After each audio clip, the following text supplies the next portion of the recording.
It is the middle of the night, somewhere cold, 30,000 years ago, and a baby has just been born too soon. Far too soon. It is tiny, smaller than two cupped hands, and it can barely cry. Its skin is thin and translucent. It's breathing fast and shallow and fragile, and everyone gathered in the firelight knows the truth without anyone saying it out loud.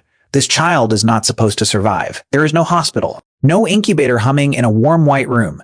No machines, no monitors, no medicine, nothing the modern world would reach for to save a life this small and this early. There is only a group of ancient humans, a fire, the cold pressing in from the dark, and a choice. So what did they do? Did they give up, accept the odds, let the tiny thing go, or did they fight for it? That is the question for today, and the answer reaches right into the heart of what makes us human.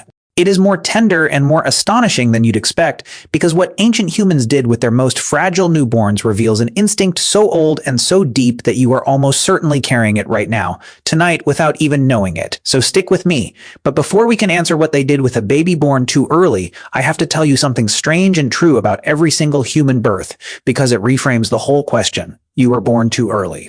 So was everyone you have ever met, compared to almost every other animal on Earth, human babies arrive shockingly, dangerously underdeveloped. Think about it. A newborn foal struggles to its feet and walks within an hour of being born.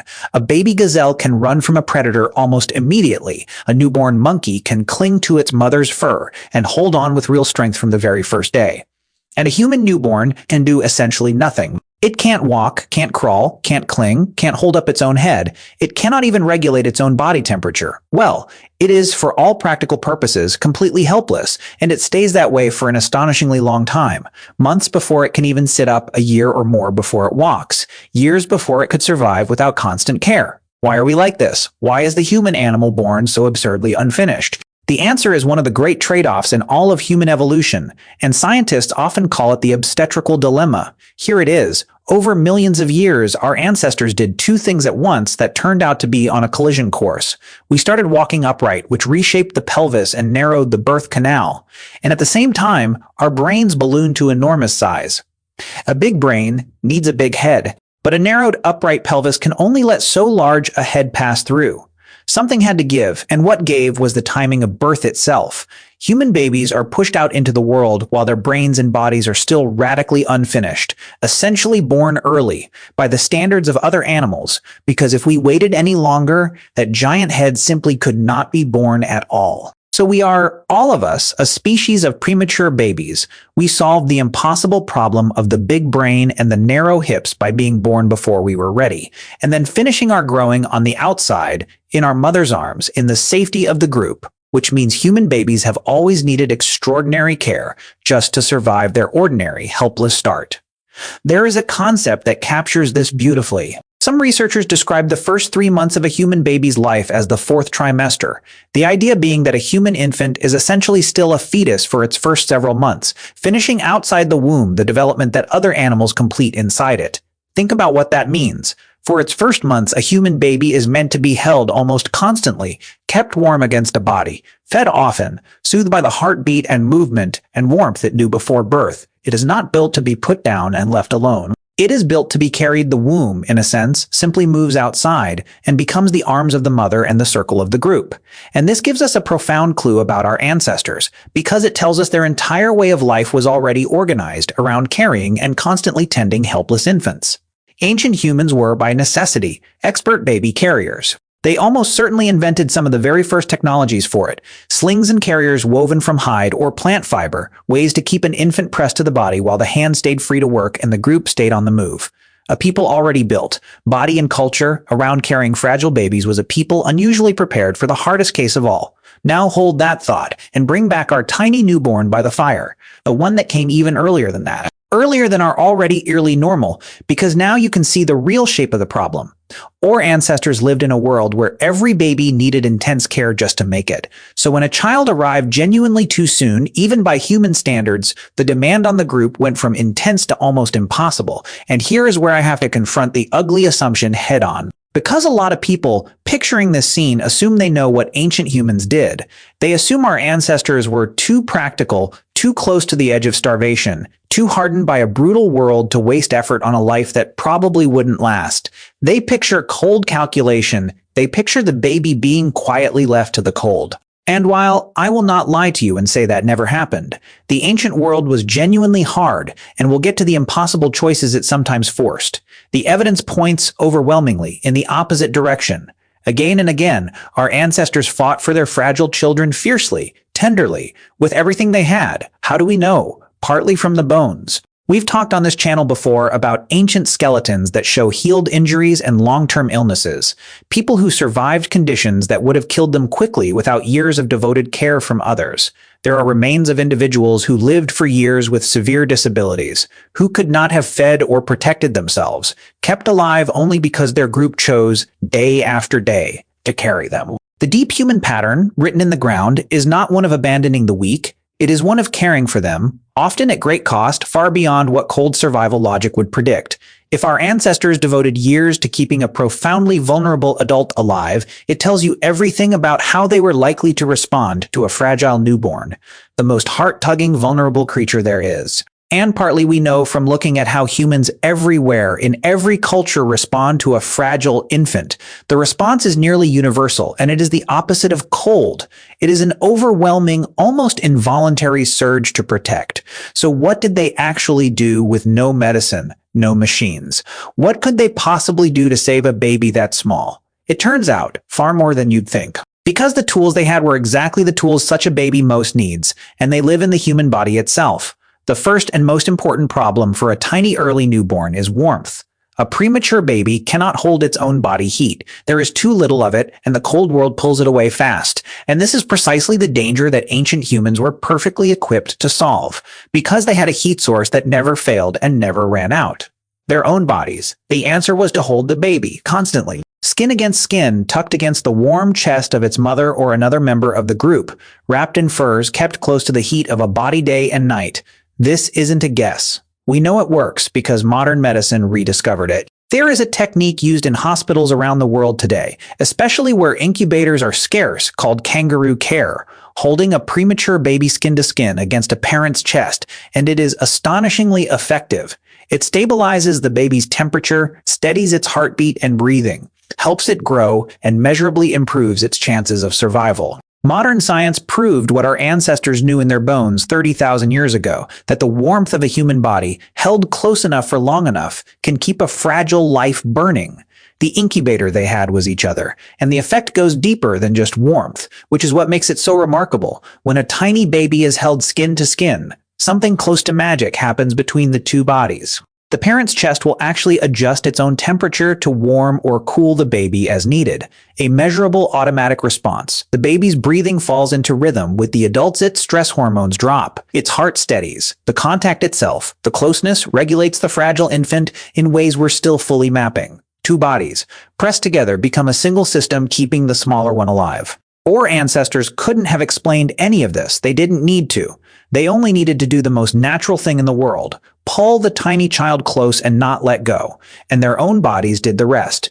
And they had more than bodies. They had fire and shelter and fur. A baby kept near the steady heat of a fire, wrapped against the cold, sheltered in a cave or hut from the wind and the wet. These were real tools, and our ancestors were masters of them. They could build a warm, protected pocket in a cold world and keep a fragile infant inside it. Between the fire and the body, they could hold off the cold that was the tiny baby's deadliest enemy, hour after hour, night after night, for as long as it took. The second problem is feeding. A tiny early baby is often too weak to nurse well, too small to suck strongly, too easily exhausted. But here too the ancient world had answers built into the body and the group. A mother could nurse on demand, around the clock, tiny feeding after tiny feeding, the rich first milk perfectly suited to a fragile newborn. And crucially, she did not have to do it alone. In a close-knit band, other nursing mothers could help feed a struggling infant, what we'd call wet nursing, sharing the work of keeping a frail baby fed through the dangerous early weeks. The group's other mothers became, in effect, a backup life support system, and this shared feeding was no small thing. A premature baby may need to feed every hour or 2 day and night for weeks on end, a relentless demand that could exhaust a single mother to the breaking point, especially one who had just been through a difficult early birth and might herself be weak or unwell. But in a band where 2 or 3 women were nursing at the same time, the load could be spread. A mother who was depleted could rest while another fed her baby. If the mother's own milk was slow to come, as can happen with an early birth, another woman's milk could bridge the gap and keep the infant alive until her own supply caught up.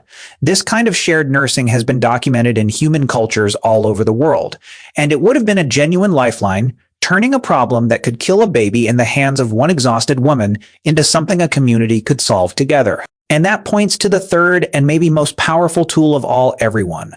The whole group, because saving a baby this fragile was a marathon. Endless days and nights of holding, warming, feeding, watching, never letting the tiny body get too cold or go too long without milk. No single exhausted mother could do that alone. But she didn't have to. The grandmother, the aunts, the unpartnered adults, the older siblings, the whole web of cooperative care we've talked about before could close around one fragile life and carry it in shifts, in turns, through the crisis. A dozen pairs of warm hands, a dozen people willing to stay up through the cold hours. That collective devotion was the closest thing the ancient world had to an intensive care unit, and for a baby fighting to survive, it could make all the difference. And think about what it says that they did this at all. Caring for a fragile newborn around the clock cost the group enormously. In food, in energy, in lost sleep, in hands that could have been hunting or gathering instead of cradling a tiny life that might not even make it. A purely cold, practical group would have counted that cost and turned away. The fact that our ancestors so often paid it anyway, poured their scarce energy into the frailest member rather than the strongest, tells you something fundamental about the kind of creature we had already become. So picture it now, not as a scene of despair, but as what it often truly was, a group of people refusing to give up, passing the tiny child from warm chest to warm chest so it never feels the cold, keeping the fire fed through the night. A mother nursing through her exhaustion, and another stepping in when she can't. The whole band bending its will around one impossibly small life, willing it hour by hour to keep breathing.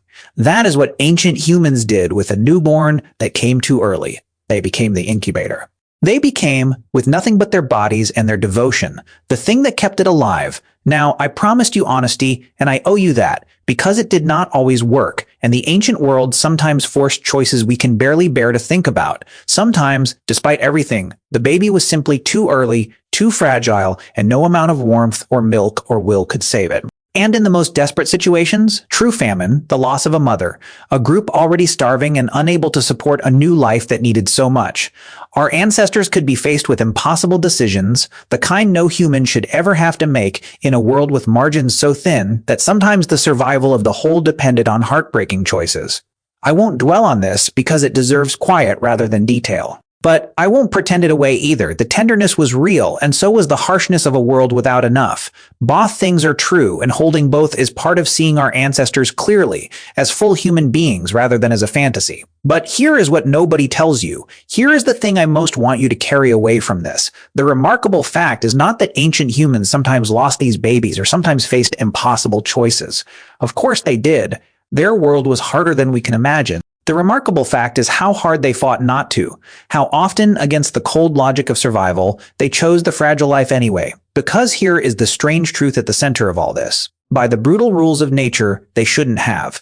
Most animals make a cold calculation with their young, invest where it pays, abandon where it doesn't. A creature that pours precious resources into offspring unlikely to survive loses the evolutionary game. By that logic, the tiniest, frailest, least likely babies should have been the first to be let go. And humans, again and again, refused. We poured our greatest effort into our weakest, our most fragile, our least likely to make it. We held the babies that other animals would have abandoned. We sat up through the cold nights for the lives the cold math said to give up on. Somewhere deep in our evolution, our species crossed a line that no other species fully crossed. We became creatures who would fight for a life precisely because it was fragile, who felt the strongest pull to protect exactly when protection seemed most hopeless. And that instinct didn't stay in the past. It is in you. It is why a tiny premature baby in a hospital today summons such fierce, universal devotion, why total strangers will root for a life they've never met, why a parent will sit for weeks beside an incubator, willing a 1-kilogram fighter to grow.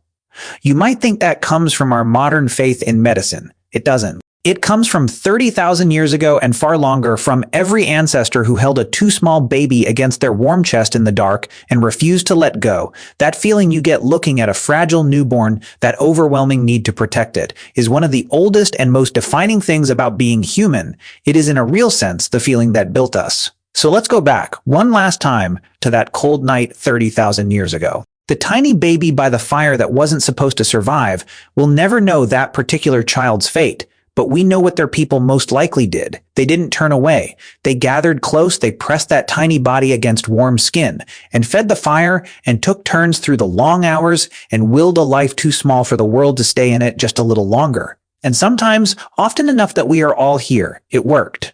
The fragile thing held on. The morning came. And a child who was never supposed to make it grew up to one day hold a fragile baby of their own against their own warm chest in the dark. That is the chain you come from, not the strong abandoning the weak, but the many refusing to let the smallest among them go. So here is my question for you, and I really do want to know, that fierce instinct to protect something small and fragile, have you felt it? For a child, a tiny animal Anyun who needed shelter. And does it change anything to know that the feeling is tens of thousands of years old, and that it may be the very thing that made our species what it is? Let me know in the comments. I read them, and your answers to questions like this are always the most human part. Until then, take care of yourselves and of each other, and I'll see you soon.